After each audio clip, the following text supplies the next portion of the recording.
and I talked about it before the game, just his voice, his willingness to share and speak up. You know, in shoot-arounds, he's like grabbing guys' shoulders and changing their angles on picks. He's just been great, you know.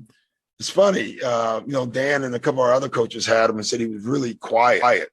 And he's been great with us. He feels comfortable enough to share and talk. And then, you know, just from what he did last year, I think that brought some cachet with him as well. It's been great having conversations with the team on social things with George, with you.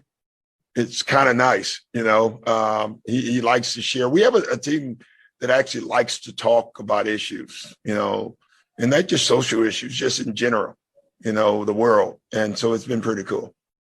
Thanks, Doc. Thanks. John Clark. Hey, Doc, what did you think of Ben Simmons' aggressiveness from the start, but this time kind of doing it on his own with his communication with Joel because of what they were doing with Joel? Yeah, they were giving us space, you know, and that's one of the things, like when they don't give space, that means Ben's going to drive and kick off. He'll create points by passing. When they do give space, then Ben drives to score. And tonight they kind of changed what they were doing on Joel, which gave Ben more room. They were also spraying back out to our shooters, which gave Ben more room. And he was great. He took advantage of it. Hey, after game one, you had a lot of coaching points. You got anything after tonight? Yeah, I'm sure I will. You know, I can guarantee you that. I didn't, you know, it's funny, at halftime, we were up. I wasn't happy, you know, with some of the things we were doing defensively. Then I thought at the end of the third, we threw the ball away a bunch to keep them in it. But overall, they played with great spirit. They really did. I love how they're sharing the ball, and I love our pace. Like, we have to keep playing at that pace. Thank you. Thanks. Keith Pompey.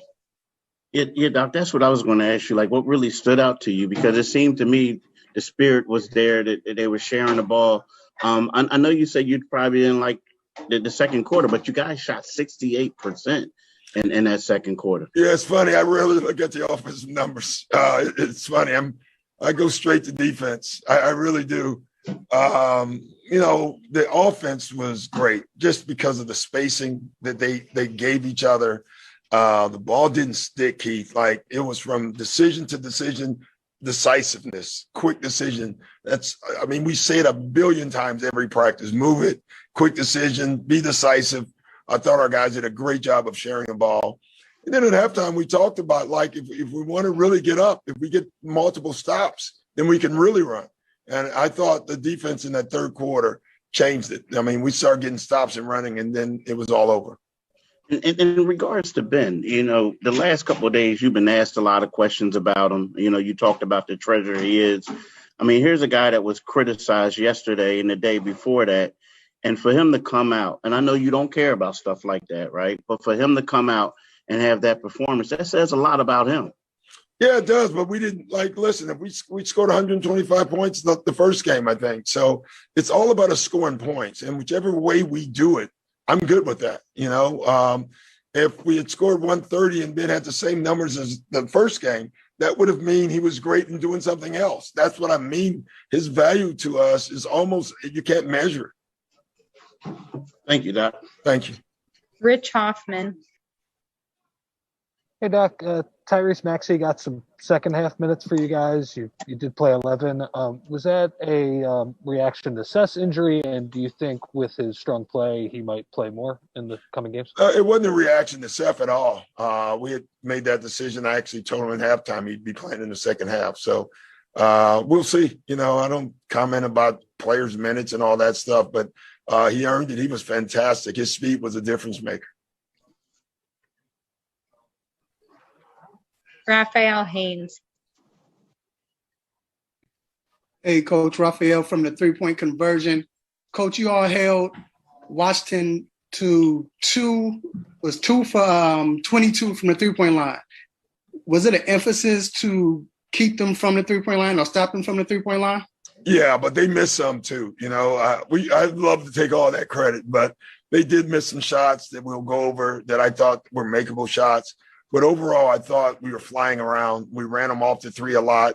I thought we stopped the drive for one stretch. And when you stop the drive, you can get back out to the three. So I thought that was key. That's something we talked about for 2 days. Paul Hudrick. Hey, Doc, I apologize if this was already talked about, but Matisse and Tyrese both together, it just seems like you already touched on, Tyrese's speed, but it seems like they're kind of like energy and like the kind of youthfulness they kind of provide. Seems like it definitely gives you guys a boost when they're playing together. Is that something you'd like to see more of, just them two, playing together and developing their chemistry a little bit? Yeah, it's been good. We had Tyrese or Matisse setting picks. We had him running the floor.